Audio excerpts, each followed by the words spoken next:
They called him Lord Minimus at court, and the name followed him like a curse. Edmund Whitmore stood 3 feet tall in his cavalry boots, perfectly proportioned, impeccably dressed in royalist scarlet, and utterly invisible to men who measured worth in inches. On this October morning in 1643, in the besieged city of Oxford where King Charles had made his wartime headquarters, Edmund received news that would shatter everything he believed about his own life. The Duke of Buckingham's nephew was dead, killed at the Battle of Newbury 3 weeks prior, his body buried in a mass grave with common soldiers because no one could retrieve it from the parliamentarian lines. Edmund had known the Duke since childhood, since the day he emerged from a pie at a royal banquet, 18 inches tall and dressed in miniature armor, presented to Queen Henrietta Maria as a living gift. The Duke had arranged that moment. The Duke had arranged everything. The letter Edmund now held, written in the Duke's own hand before the battle, revealed why. Edmund was not the butcher's son from Oakham. He was the illegitimate child of the Duke's younger brother, conceived in shame with a servant girl, hidden away to protect the family name. The Duke had watched over Edmund his entire life, ensuring he received education, military training, and eventually the honorary rank of captain of horse. Not charity for a curiosity of nature. Guilt money for abandoned blood. More devastating still, the Duke's death left Edmund as heir to a small estate called Raven's Keep, near the Welsh border. 30 acres, a fortified manor house, a river crossing of minor strategic importance. Edmund was now, technically, a lord. The thought made him want to laugh and weep simultaneously. Outside his quarters, the sounds of Oxford at war penetrated the thin walls. Blacksmiths hammered at cavalry armor. Sergeants drilled pike formations in the college courtyards that had become parade grounds. Since the war began in August 1642, when King Charles raised his standard at Nottingham, England had torn itself apart over questions of divine right, parliamentary sovereignty, and religious reformation. The Royalists controlled the north and west. Parliament held London and the southeast. Between them lay a bleeding country where neighbor killed neighbor over abstractions that meant nothing to the dead. Edmund's second-in-command, Thomas Graves, found him still holding the letter an hour later. Graves was everything Edmund was not. 6 feet of scarred muscle, veteran of the Irish campaigns, respected by every soldier in their 30-man cavalry unit. He read the letter without comment, then asked the only question that mattered. Will you claim it? Edmund had no answer. Raven's Keep was 2 days' ride through territory contested by parliamentarian raiders. The estate had no garrison, minimal supplies, and no defensible position beyond its crumbling medieval walls. Claiming it meant abandoning his commission, his men, and the only life he had ever known. Refusing it meant letting strangers take what was rightfully his, confirming every whispered judgment that a dwarf could never be trusted with real responsibility. Before he could decide, trumpets sounded the alarm. Parliamentarian forces were probing Oxford's eastern defenses. Edmund rode into his first real battle that afternoon, mounted on a specially bred smaller horse that could carry his weight without the strain larger cavalry mounts suffered under armored riders. His men formed the left wing of a counterattack against enemy dragoons who had pushed too close to the city's outer works. Cavalry warfare in the Civil War was brutal and intimate, riders crashing together at close range, pistols firing point-blank before swords finished the work. Edmund's unit caught the dragoons reforming after their initial charge. He led from the front because he had learned that men would not follow a commander they could not see, and he needed to be seen. His sword, forged to his proportions by a London smith who thought he was making a toy, opened a dragoon's throat in the first exchange. Blood sprayed across Edmund's face, hot and copper-tasting. Then a musket ball took him in the shoulder. He remembered falling. He remembered Thomas Graves screaming orders, rallying the men, driving back the enemy while 2 soldiers carried Edmund from the field like a child. He remembered the humiliation burning hotter than the wound itself. 3 days later, fever-breaking, Edmund made his decision. He would claim Raven's Keep, not because he believed himself worthy, but because those lands now had no one else. If he was to spend his life being underestimated, dismissed, pitted, then he would do so on ground he could call his own. Let the court whisper about Lord Minimus playing at lordship. Let the generals shake their heads at resources wasted on a dwarf's vanity. Edmund Whitmore was done performing for audiences who would never see him as human. He would build something real, or he would die trying. He set out 3 days later with 10 volunteers, riding west toward a war that would test everything he thought he knew about courage, leadership, and the true measure of a man. The first arrow struck the wooden palisade 6 inches from Edmund's head, and he understood immediately that Raven's Keep would become his grave or his glory. There would be no middle ground. He had arrived 3 days earlier to find the estate in worse condition than the Duke's letter suggested. The stone manor house dated from the Wars of the Roses, its walls thick but crumbling, its defensive towers converted to grain storage generations ago. The wooden palisade surrounding the compound had rotted in sections. The well was shallow, the food stores depleted, and the 12 tenant farming families who worked the land regarded Edmund with open hostility. A dwarf lord, they whispered when they thought he could not hear. God's judgment on the old duke's sins. Now, 200 parliamentarian soldiers surrounded his walls, commanded by a colonel named Harrison who had sent terms that morning. Surrender immediately. Accept Parliament's authority. Renounce the king's cause. Or burn. Edmund had 32 souls depending on him. His 10 soldiers, the farming families, 3 household servants, a blacksmith named John Miller, and Lady Catherine Ashworth, a war widow who had traveled with Edmund's party as far as the Welsh border before deciding that Raven's Keep offered better protection than the roads ahead. She was wrong about that, but Edmund could not send her away now. The parliamentarians had closed every escape route within hours of their arrival. Harrison's forces represented the new model army that Parliament was building to replace its earlier amateur militias. These were professional soldiers, equipped with standardized weapons, trained in modern tactics imported from the Continental Wars. Their musketeers carried matchlock firearms accurate to 80 yards. Their pikemen drilled in the Swedish method, forming hedgehog formations that cavalry could not break.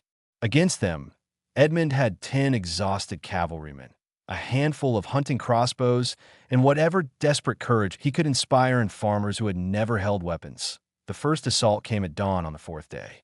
Harrison sent his men against the eastern wall where the palisade showed the worst rot. They advanced behind wooden mantlets, portable shields that blocked crossbow bolts while musketeers provided covering fire.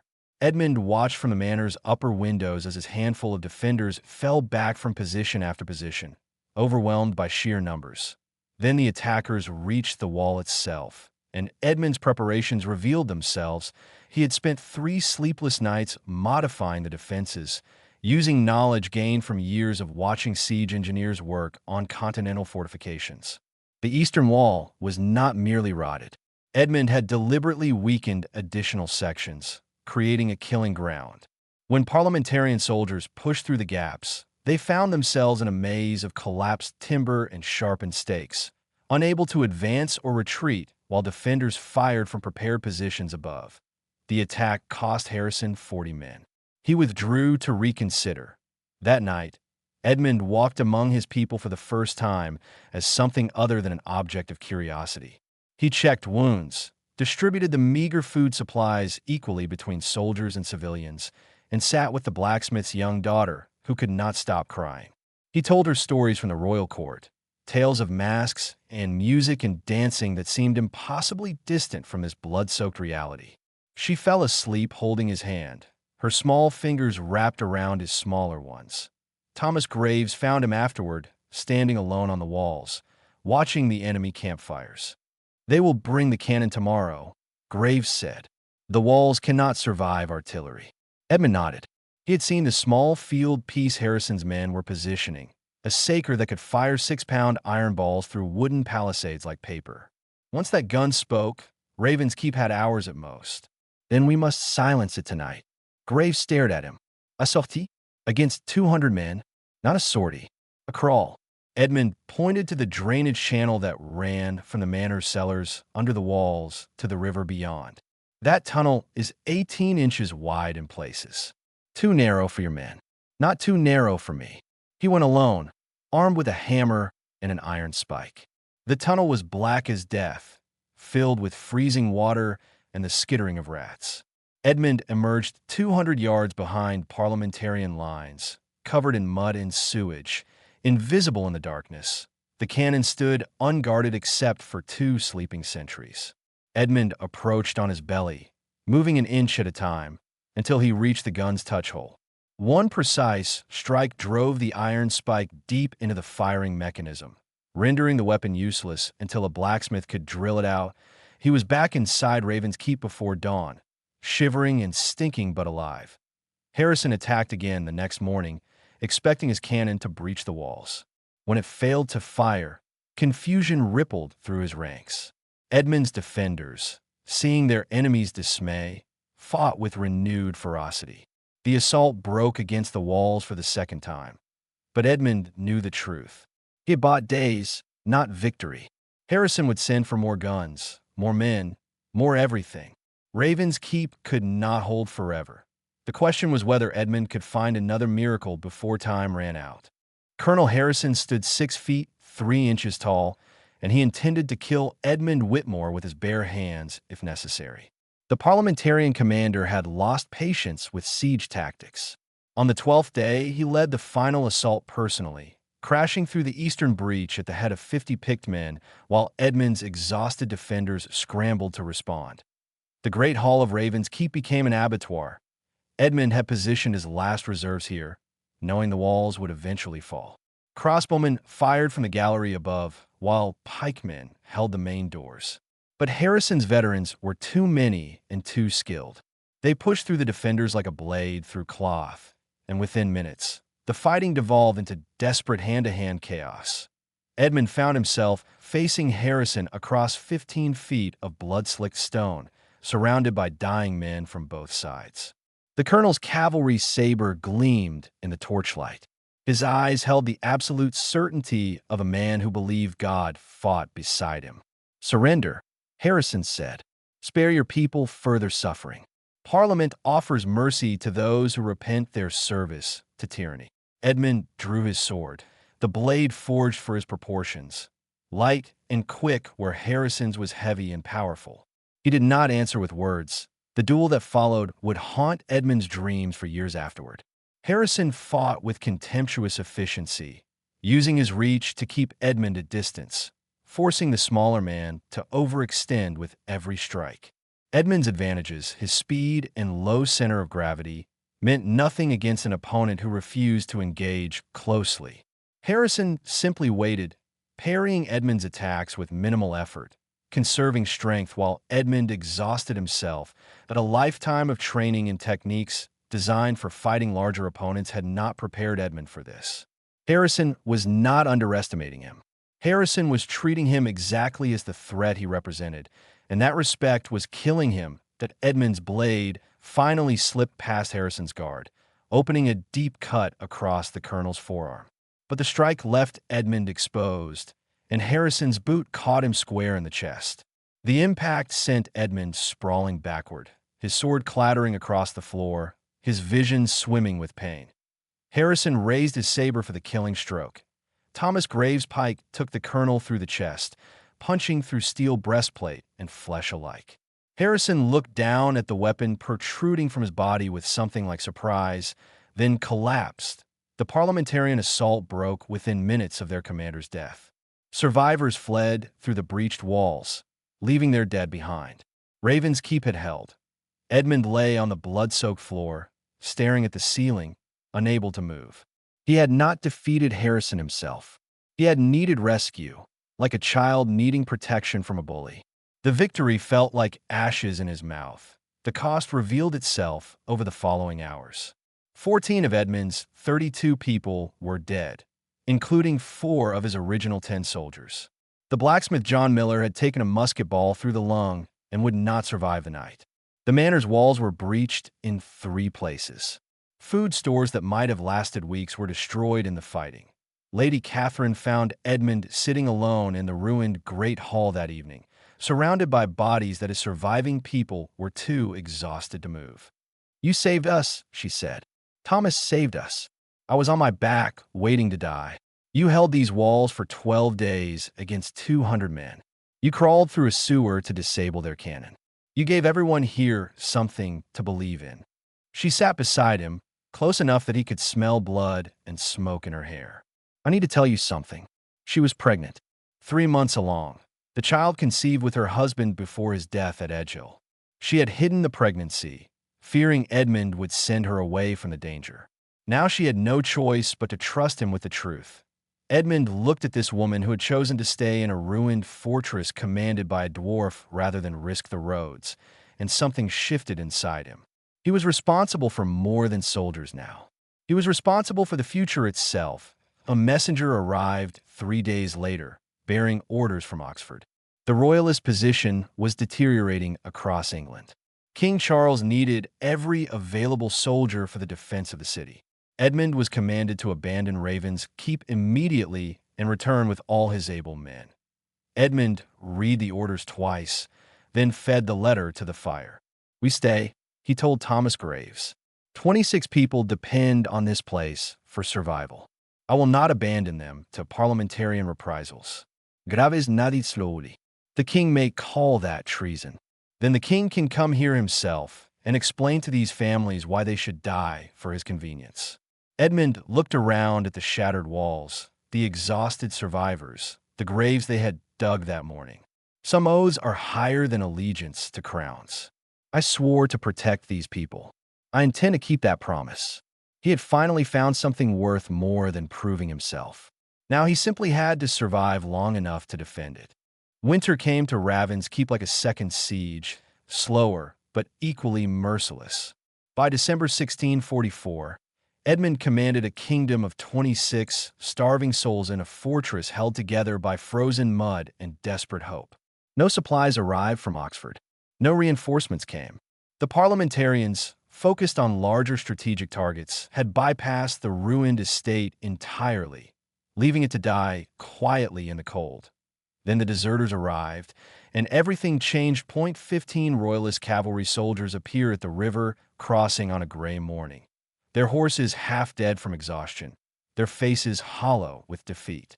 Their captain, William Ashford, recognized Edmund from the royal court. Years ago, Ashford had been among those who laughed at Lord Minimus emerging from his pie.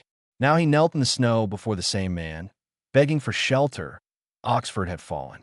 Not completely, not yet, but the siege was tightening. Ashford's men had fled rather than face certain death in the final collapse.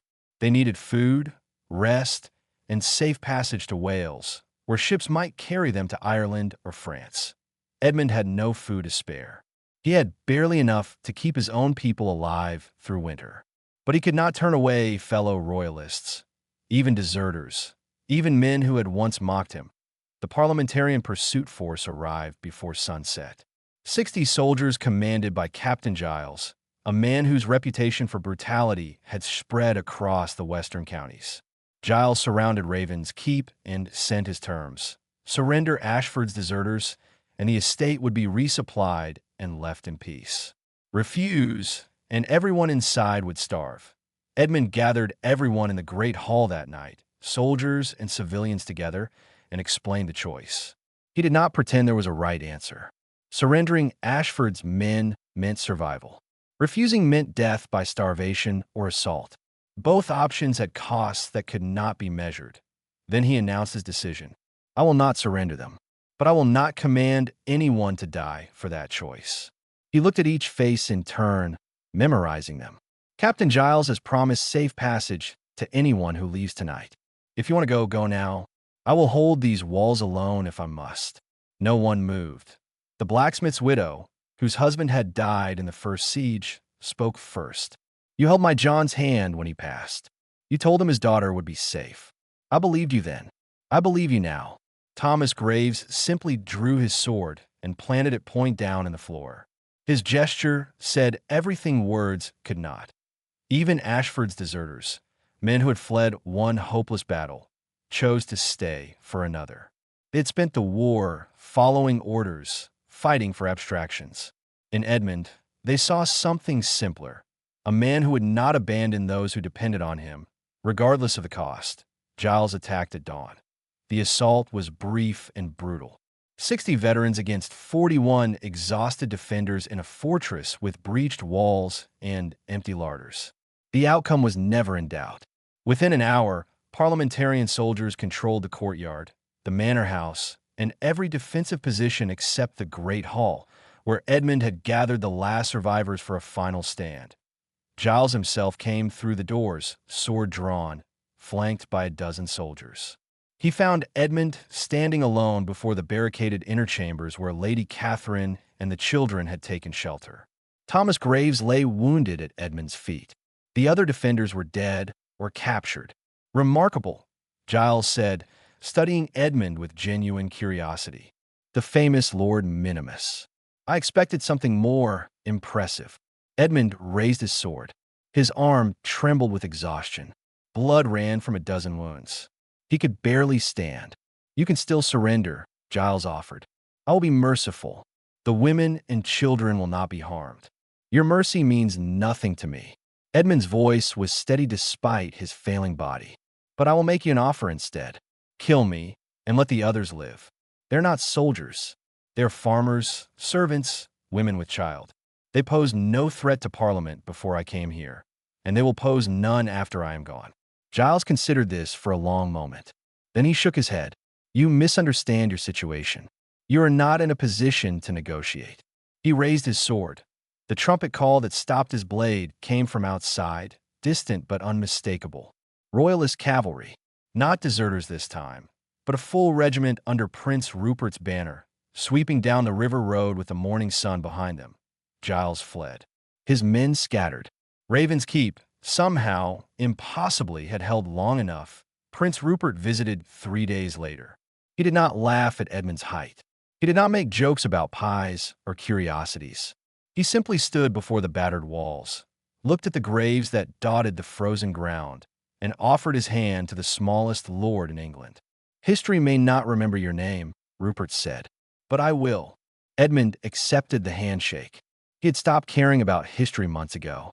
He had stopped caring about proving himself, about earning recognition, about being seen as equal to larger men. He had found something better.